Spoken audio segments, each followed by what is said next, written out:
there, did you know if you blink, you might miss it? Social media moves very fast.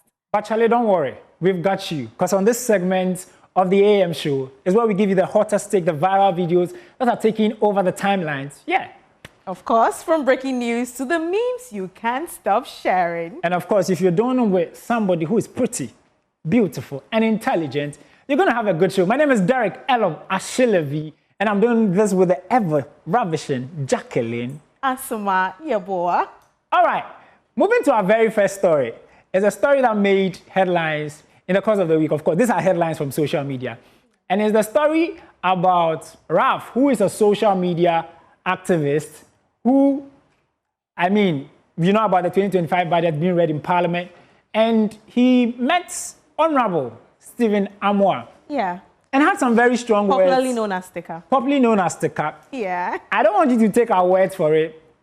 First, watch the video of what transpired. We'll give you all the inside juice that you need to know and bring you comments after that.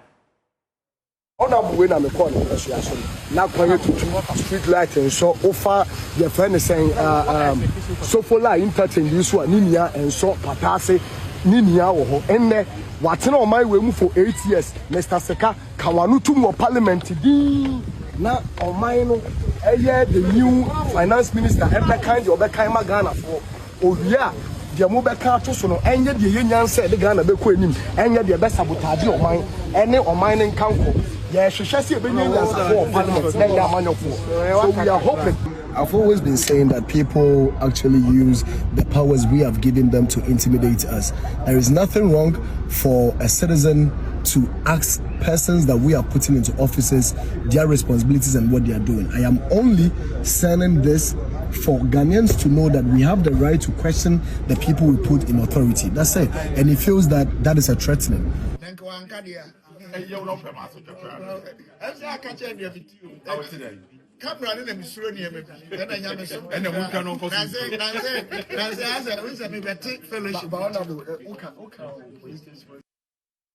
Of course, I am excited there's some reconciliation. Yeah. But Jacqueline, you were there in Parliament. Yes, I was. Give me the inside juice, you know? Well, just as we saw what Ralph did to Sticker in Parliament, it was just Ralph trying to heckle Sticker when he saw him entering Parliament, asking him, "Senior man, what have you done in your constituency?" That was the only question. But then social media, personally, I just felt that it was a little bit harsh, but then that is a citizen demanding answers. But we don't even know if Ralph actually comes from that constituency. Okay.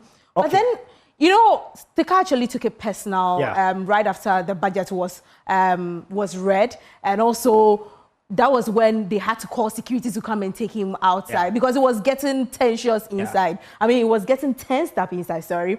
But from what I witnessed, let me ask Sweetie. Sweetie, you just saw what happened right now. What do you think about this? I'm sorry, Jackie. I cannot be serious right now. You remember that video that Sticker was saying, "Nena moyo mei."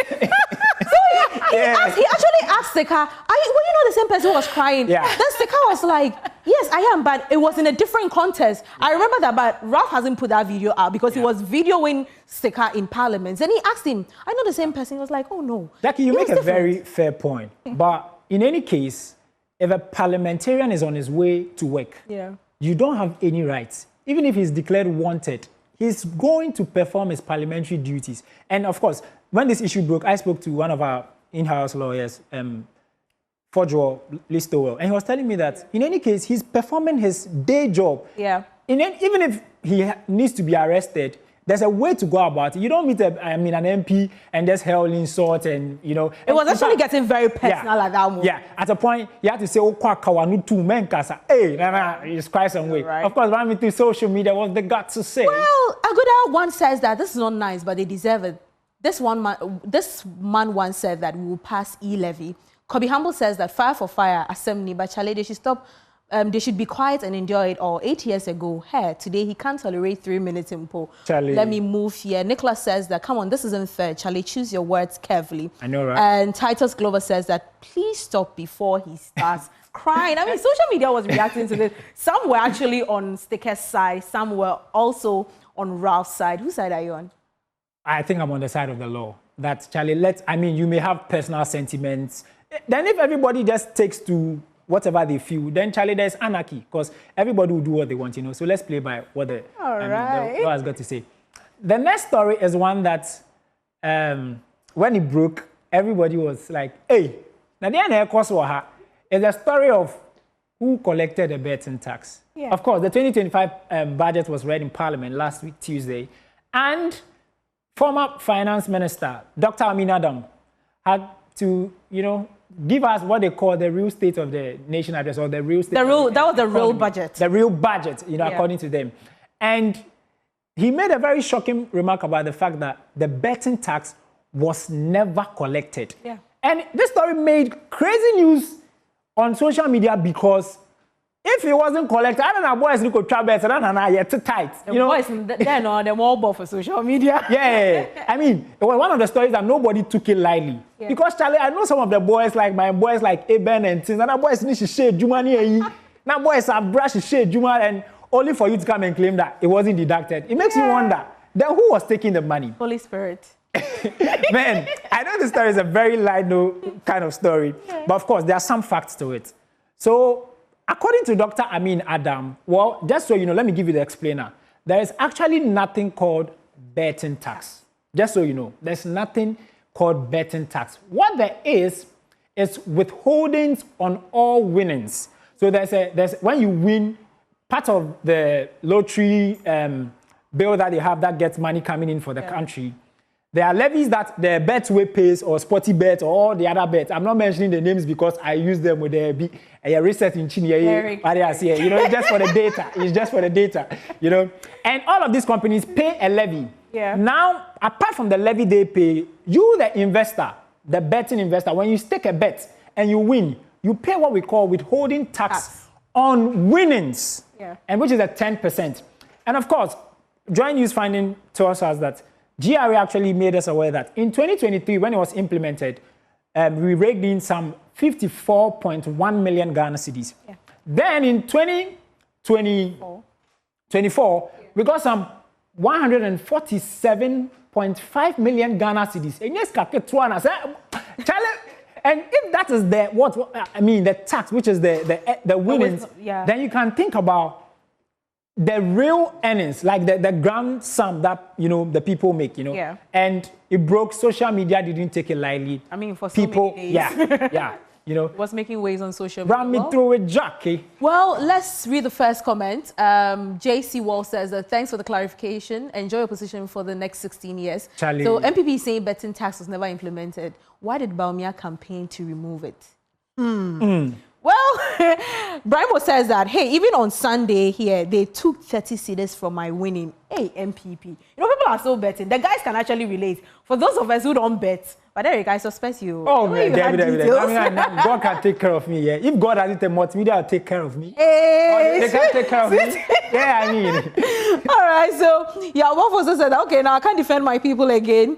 And Nana just says, hey, why do these people keep disgracing us? So everyone was actually surprised that he was saying, Adam was saying that they never collected that. But some days after, I think he came to clarify what that was. But then, just as he said, Joy News Findings gave us the full details of that story. Great. Sweetie, I don't know if you're an investor. I don't think you're an investor. Not an investor. What is making you all this proves that, you know, politicians like to future fake us. But now we know that they're future faking themselves. You say you didn't collect the money. Now we have evidence to prove otherwise. Mwala o mwala. I can understand. Moving on to our next story is one that we are all quite sad about. Yeah. It's a story of Kofi Adomah, very renowned journalist. We all love what he does. He used to be with them. I mean, he used to be with us, you know, and all of that. And there was an incident where he was at a festival, and funny, I don't know even how it happens. You know how you have been at... Yeah, I have been covering festivals before. I know usually when it comes to festivals, anything can happen. During the Winneba Festival, I went with the men into the forest to hunt. I mean, anything could have happened to me. And that was what happened to Kofi Adomah whilst he was in Doma covering the festival. So it was a gunpowder thing. We could see the video where the guy, it wasn't intentional. I mean, from what we saw on social media, we just saw the gunpowder just fly. It just got into his eyes. And ever since then, he had never been the same. But then we saw his wife come on social media too and give us the details. But for the very first time, Kofi Adomah himself came out, and even the look that he had wasn't really encouraging. You could see that he was bushy. His eyes, I even thought it was one. It looks like both of them were closed, but social media actually said in whatever thing that he was saying there. I think I want us to watch the video because I want you to, don't take our word for it, see how he's feeling and going through all of that. We'll bring you comments after that.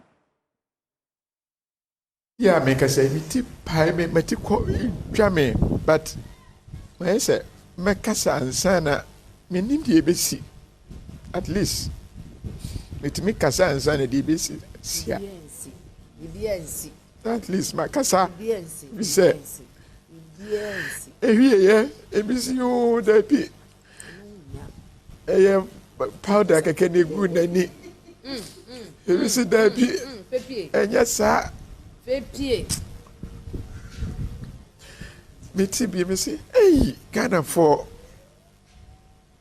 at least mo bi mfanya me na mia abuno for.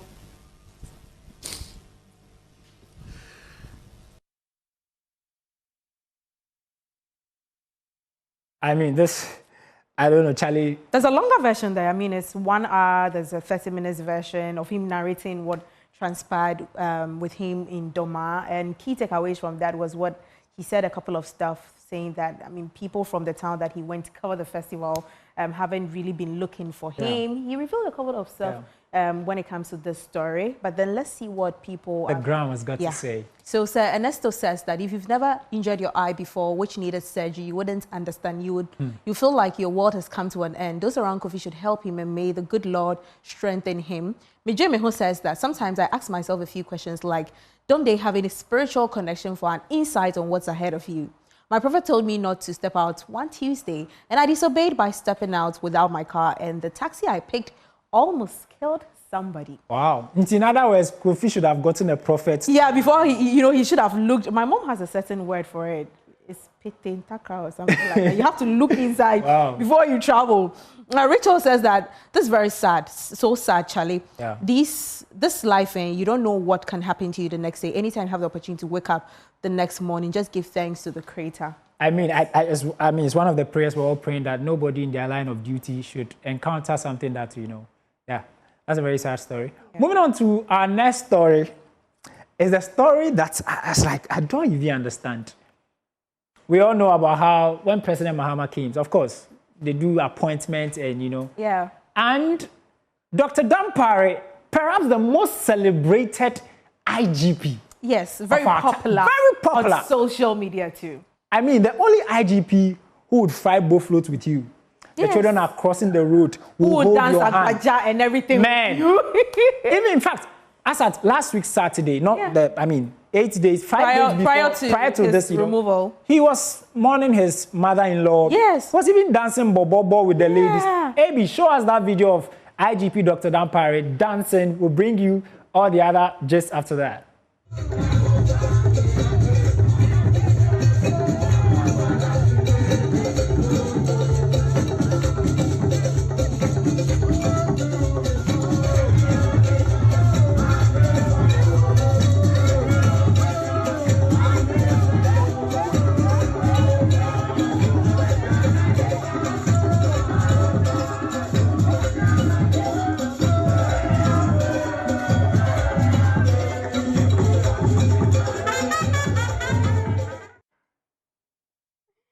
Charlie, I was actually trying to I don't that moves better.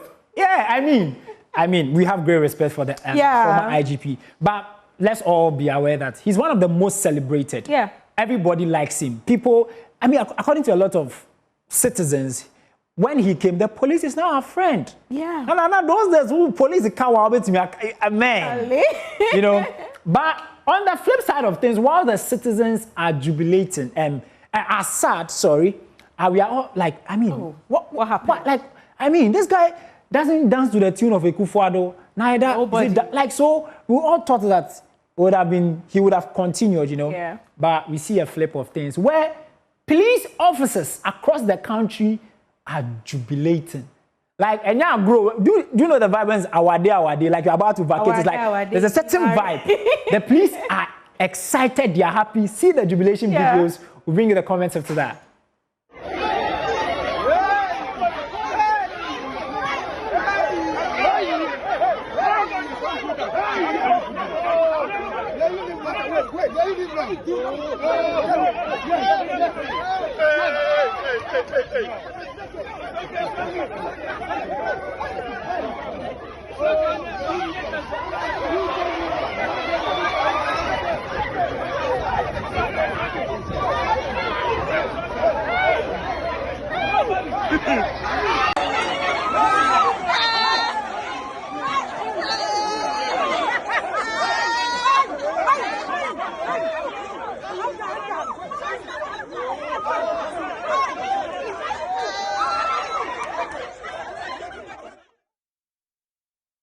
Charlie, Jackie, have you seen some before? I haven't. The last time somebody was taken usually out of this office. happens in church and all that when there's like a, I don't know, but never. To Sweetie, you have been like a journalist most parts of your life. Have you ever seen somebody being dismissed and it's given a certain vibe of we've broken away, Independence Day is here, we are, Charlie, what do you make of it? Actually, who were the people who were shouting, crucify him, when Jesus Christ was going to be, crucified? The same people. Yeah. So, listen, for whatever it's worth, this man brought a lot of visibility to the Ghana Police Service. And for that alone, I celebrate him. Wow. Yeah. Jackie, run me through the social media comments. Well, Habaji today says that my high school headmaster summoned all prefects to interact with us. He ended the session by saying that whoever the students like and cheer is not working effectively. It made more sense by the time we were handing over. It's true. So Sika one says that, so every party bring their own. How cohesive is that? Colin says that Dampare did an excellent job. Nobody can be compared to him in Ghana. And yeah, Dampare did an amazing work. And Bane says that politics. And Wood says that Dampare failed to account for the killings during 2020 elections, which might have caused him to be sad. Well, we don't know, but everybody is talking about that. I remember on Friday Pulse, Alex Mensah talked about the fact that he believes that when Dampare was in office, everything was centralized. So they're hoping that everything will be decentralized now. There are a lot of issues that everybody is bringing up. Yeah. I mean, that's social media for you. Everybody has their own speculation. The next story is one that, you know, I sue you, I sue you. And I see you back. You sue me, I sue you. I see you back. Charlie, we all know about how the Office of the Special Prosecutor issued an arrest, a warrant, a bench warrant for former finance minister. Declared him wanted. Yeah, declared him wanted. Thank you for that. Yeah. Yes. And, you know, of course, he later replied that he's out of the country for medical reasons and all of that. We are waiting for his return. Waiting only for us to see this morning. That. No, that was over the weekend. Over the weekend? Yes. He said he's suing the OSP. Wow. Yes, for declaring him wanted. Now, if I come and do a show and somebody tells my English is not good, I sue you back. Right? My salary is not good. I sue my boss sues me back. What has social media got to say on that, Jackie? Well, let me start with this. Memolo says that if they don't arrest this guy with any reason at all, the Cathedral High shouldn't be spared. Now he's rather suing people under the influence of the Winneba Prophet. Miss Asay said that this man, interesting twist, you that they say come and answer for your sins. God have mercy on this country. Last comment says that Big Boo says that there's a saying in the Ghanaian local dialect, but I'm going to write it in English. Someone should kindly translate it. If any animal is about to die, it struggles. That's what is happening to Kenya right now. Translate this for... I say, Abua bibe wa. Oh, yeah, then. Now pray. Man, I mean, everybody's just saying that perhaps his time is up. If I'm wrong, just correct me in the comment section. But yeah, but of course, guys, we love bringing you this segment of the, of the morning show. We love doing it, and as I mentioned, I just like this wonderful lady here who does it. This wonderful gentleman. And I always fans, guys, I want to say thank you for joining us on In the Trends with me, Derek, Elom, Ashilevi, and the ever beautiful, ravishing, dazzling, sizzling Jacqueline and Sumai. Sweetie takeover from us.